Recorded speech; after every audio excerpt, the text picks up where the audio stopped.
Pinchbeck. I'm the author of a few books. I'm the author of a few books. Breaking Open the Head. Breaking Open the Head. That was about psychedelic drugs and shamanism. That was about psychedelic drugs and shamanism. 2012, The Return of Quetzalcoatl. 2012, The Return of Quetzalcoatl. That was about Mayan prophecies and indigenous cultures. That was about Mayan prophecies and indigenous cultures. Recently, I've been editing a line of books. Recently, I've been editing a line of books. Some of them are specifically about the economic system.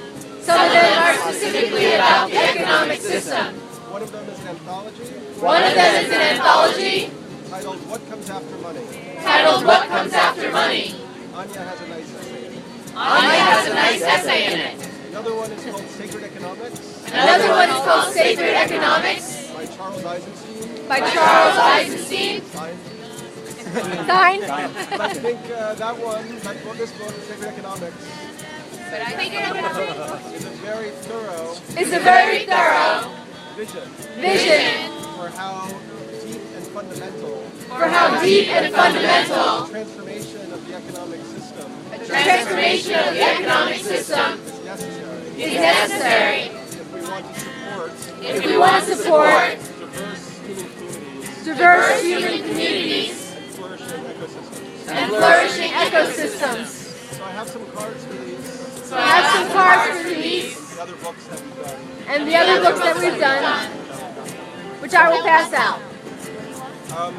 So basically, the idea is The idea is there's no reason there's no reason there should only be one way to exchange value one way to exchange value that is monopolized that is monopolized in how it is issued and how it is issued by private banking interests by private banking interests who support their own way of life who support their own way of life through how they decide through how they decide to issue currency. to issue currency. If you step back If you step back and you ask yourself, and you ask yourself, why should a financial planner why should a financial planner or a hedge fund manager or a hedge fund manager who manipulates abstract data who manipulates abstract data have their activities so much more rewarded than somebody who takes care of old people in a hospital than somebody who takes care of old people in the hospital or teaches kids in a public school. or teaches kids in a public school. So if we step back, So if we step back, and my perspective comes from studying shamanism, and my perspective comes from studying shamanism, I feel the whole thing is a bit like a spell.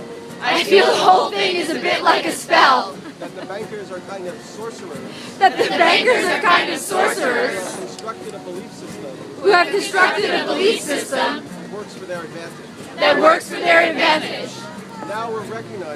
Now we're recognizing how incredibly unjust and inequitable how incredibly unjust and inequitable the system is. the system is. I mean, this is news for us in this country, This is news for us in this country, but all around the world, capitalism and imperialism have been wiping out indigenous cultures, toxifying the environment, and so on. and so on. So the question is, what do we do? What do we do?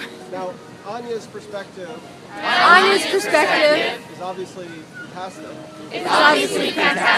I mean, either the forgiveness of these debts or some kind of amnesty, along with a DIY educational approach. That's awesome. But we're going to need to rethink the fundamental system. Debt-based currency and a kind of stock market where corporations are created as artificial life forms injected into a set of game rules where they have to maximize profit for shareholder value no matter what.